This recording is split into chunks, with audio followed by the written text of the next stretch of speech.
नमस्कार दोस्तों।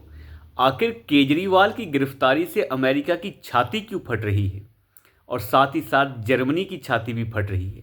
आखिर इस अरविंद केजरीवाल के अंदर उनकी कौन सी जान बसती है जो अमेरिका अपनी छाती पीट पीट कर रो रहा है और साथ ही जर्मनी ये नंगा होकर नाच रहा है और बता रहा है कि केजरीवाल की गिरफ्तारी के ऊपर हम नज़र बनाकर रखे हुए हैं। हम नज़र बनाए हुए हैं भारत के अंदर जो अरविंद केजरीवाल के साथ हो रहा है। इन लोगों ने उस समय छाती क्यों नहीं पीटी जिस समय हेमंत सोरेन की गिरफ्तारी हो रही थी। उसे गिरफ्तार हुए तो लगभग 1 महीना होने वाला है, कोई उसके लिए नंगा होकर नाचने नहीं आया। और साथ ही साथ मैं बात करूं, जब जयललिता की गिरफ्तारी हुई किसी ने कुछ नहीं कहा। तो आखिर अरविंद केजरीवाल के साथ कौन सा रिश्ता है इस अमेरिका का, जर्मनी का और कनाडा का, जो ये नंगे होकर नाच रहे हैं और बता रहे हैं कि हमारा अरविंद केजरीवाल के साथ ऐसा रिश्ता है और हम नज़र बनाए हुए हैं कि भारत के अंदर क्या चल रहा है। आप यहाँ से अंदाज़ा लगा सकते हैं कि ऐसे मुल्क जिनका भारत से कोई लेना देना नहीं, सिर्फ हमारे ऐसे संबंध हैं, व्यापारिक संबंध हैं, दूसरे संबंध हैं, और उनके अंदर क्या होता है हमें उससे कोई मतलब नहीं होता, और हमारे अंदर क्या हो रहा है उससे उन्हें बहुत मतलब है। हेमंत सोरेन एक आदिवासी मुख्यमंत्री जिन्हें गिरफ्तार कर लिया गया भ्रष्टाचार के आरोप में 1 महीना पहले, लगभग 1 महीना हो चुका है, उनके बारे में उन्होंने कोई बात नहीं की। लेकिन जैसे ही ये केजरी जालसाज गिरफ्तार होता है, इसके बारे में अमेरिका के अंदर और जर्मनी के अंदर ढिंडोरे पीटना शुरू हो जाते हैं और वहाँ ये कहा जाता है कि हम नज़र बनाए हुए हैं भारत के अंदर क्या हो रहा है और हम एक अच्छी न्यायिक जो जांच है उसकी कामना करते हैं। मतलब आप अंदाज़ा लगा के देखिए कि किस तरीके से किसी देश के अंदर की न्यायिक व्यवस्था के अंदर कैसे चम्मच हिलाने का काम ये देश कर रहे हैं। लेकिन इन देशों से हमें कोई दिक्कत नहीं है। दिक्कत मुझे इस चीज़ से है कि मोदी साहब अभी तक चुप हैं। जिस तरीके से पन्नू, जो खालिस्तानी आतंकवादी कनाडा के अंदर और अमेरिका के अंदर ऑपरेट करता है, उसने ये कहा कि मैं अरविंद केजरीवाल को 133 करोड़ रुपए अभी तक दे चुका हूं और वो भी खालिस्तान की पंजाब के अंदर स्थापना के लिए। उसने ये माना है कि हमने ये पैसा दिया है और वीडियो से जारी कर उसने ये बताया है। साथ ही साथ अमेरिका का अरविंद केजरीवाल के साथ ये प्रेम और हमारी न्यायिक व्यवस्था को तमाचा मारने जैसा है जो अमेरिका और जर्मनी ने कहा है। तो अरविंद केजरीवाल से उनका कौन सा लाड प्यार है जिसकी वजह से वो ये सब कर रहे हैं। ऐसी क्या वजह है कि अरविंद केजरीवाल की गिरफ्तारी उन्हें खटकती है और हेमंत सोरेन की गिरफ्तारी नहीं खटकती। तो शक बहुत ज़्यादा गहरा हो जाता है और अमित शाह के ऊपर भी अब सवाल उठते हैं कि आप ऐसे जालसाज का इंतज़ार क्यों कर रहे हैं। ये इन्वेस्टिगेशन अब एनआईए के हाथ में होनी चाहिए। क्या इस आदमी को भारत के अंदर प्लांट किया गया है? क्या ऐसे षड्यंत्रकारियों को जानबूझकर भारत के अंदर प्लांट किया गया है ताकि भारत को ऐसी जगह पर पहुंचाया जा सके जहां से वापसी पॉसिबल नहीं है। पॉइंट ऑफ नो रिटर्न की तरफ भारत को धकेलने की कोशिश करने का ये एक अहम पहलू हो सकता है।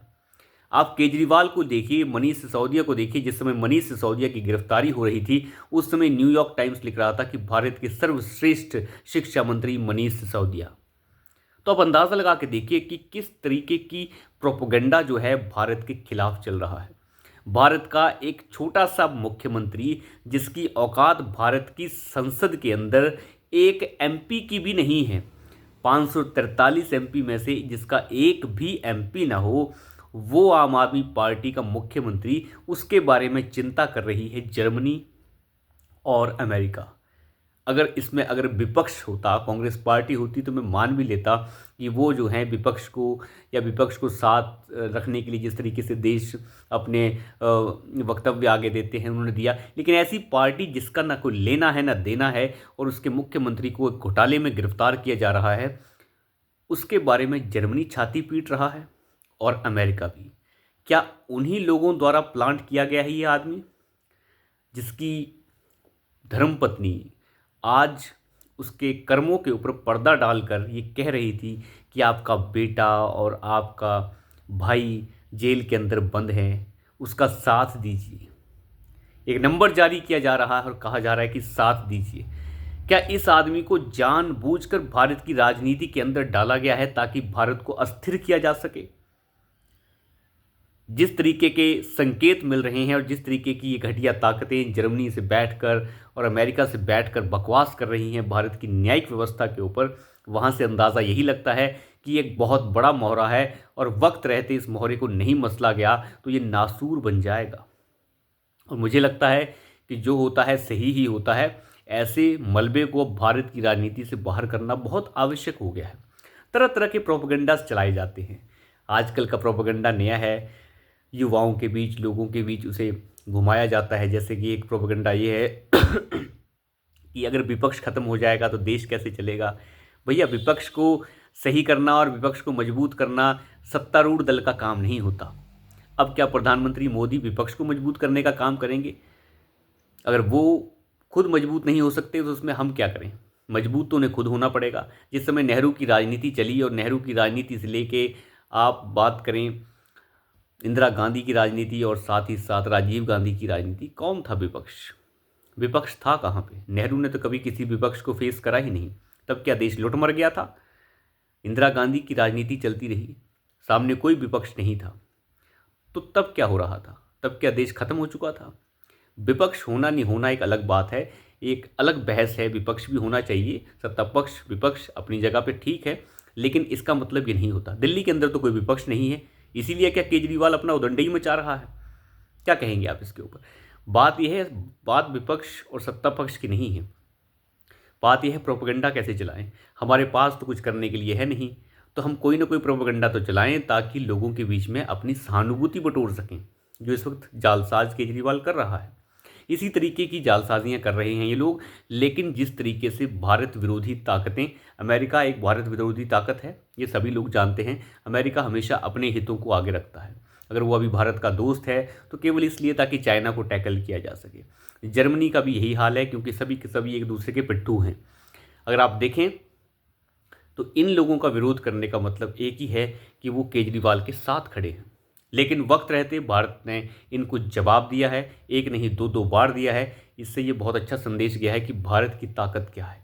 जर्मनी को भी तलब किया गया, अमेरिका को भी बताया गया कि हमारे आंतरिक मामलों को और हमारी न्यायिक व्यवस्था के अंदर घुसने की आप कोशिश ना करें, ये हमारा आंतरिक मामला है। हालांकि एक चीज़ ही देखने वाली है कि किस तरीके से केजरीवाल को डिफेंड करने की कोशिश बाहर से हो रही है। ये कोई छोटी मोटी बात नहीं है, इसमें एनआईए को कूदने की आवश्यकता है और खालिस्तानी आतंकियों के साथ जो नंगा नाच केजरी कई दिनों से कर रहा है, उस नंगे नाच को एक्सपोज करने की आवश्यकता है। इसका चाहे शुगर लेवल नीचे जाए चाहे ऊपर, चाहे ये ऊपर ही चला जाए, उससे कोई दिक्कत नहीं है, लेकिन जांच बिल्कुल सटीक होनी चाहिए। तो अभी के लिए इतना ही, धन्यवाद।